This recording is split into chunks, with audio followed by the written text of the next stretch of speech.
La exposición Miradas de la Dehesa y la Albufera ha abierto sus puertas en el Museo Municipal de Valencia. En total reúne 60 obras realizadas por 18 grandes artistas valencianos, entre los que destacan Joaquín Sorolla, Javier Juste Cerveró o Constantino Gómez Salvador, entre otros muchos.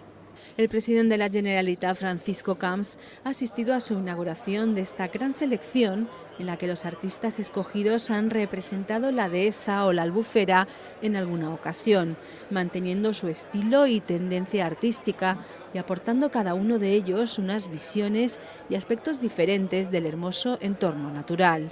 La nueva titular de Infraestructuras y Medio Ambiente, Isabel Bonin, destacaba el gran patrimonio del territorio valenciano.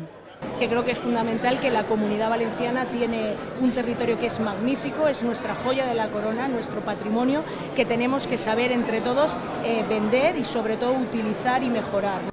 Se trata de la segunda gran exposición preparada para conmemorar el centenario de la Albufera como propiedad de todos los valencianos. Las obras han sido cedidas por el propio Ayuntamiento de Valencia y por instituciones como el Museo Sorolla de Madrid, la Diputación de Valencia, el IBAM, la colección Bancaja, así como los artistas y coleccionistas particulares.